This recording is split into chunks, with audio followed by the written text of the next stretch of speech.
বাংলাদেশ ব্যাংকের রিজার্ভ থেকে অর্থ আত্মসাতের ঘটনাটি দেরিতে জানানোয় ক্ষুব্ধ প্রতিক্রিয়া জানিয়েছেন অর্থমন্ত্রী আবুল মাল আব্দুল মুহিত। দুপুরে সচিবালয়ে বাংলাদেশে নিযুক্ত ভারতের হাইকমিশনারের তার সাথে সৌজন্য সাক্ষাৎ শেষে সংবাদ সম্মেলনে এ ক্ষোভ প্রকাশ করেন অর্থমন্ত্রী। এ বিষয়ে প্রধানমন্ত্রীর সাথে আলাপ করে শীঘ্রই ব্যবস্থা নেওয়া হবে বলে জানান তিনি। রিপোর্ট করছেন রোকন উদ্দিন। বাংলাদেশ ব্যাংকের রিজার্ভ থেকে অর্থ আত্মসাতের ঘটনা ঘটে ফেব্রুয়ারির ৫ তারিখে, কিন্তু তা জানাজানি হয় প্রায় মাসখানেক পরে। খোদ অর্থমন্ত্রীও গণমাধ্যমে প্রকাশ হওয়ার পরই বিষয়টি জানতে পারেন।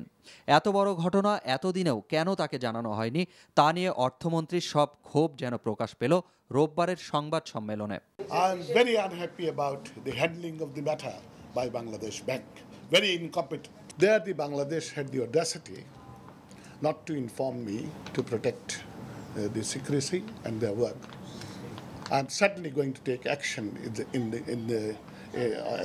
on this audacity of Bangladesh, and you will hear about it soon. এর আগে রোববার সকালে তার সাথে সৌজন্য সাক্ষাৎ করেন বাংলাদেশে নিযুক্ত ভারতের হাই কমিশনার। তার সাথে বাংলাদেশকে ভারতের দেয়া $2 বিলিয়ন অর্থ সহায়তা, বিনিয়োগ সহ বিদ্যুৎ খাতের বেশ কিছু বিষয় নিয়ে আলোচনা হয়।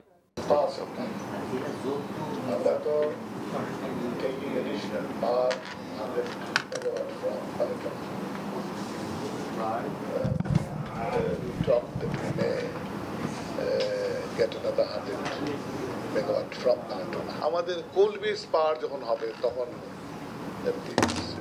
সিচুয়েশন উইল চেঞ্জ, বাট সেটা হতে সময় লাগবে। I think first coal base power will got priority in 2018 or 19, তার আগে থেকে হবে না। Rokon Uddin, NTV news, Dhaka.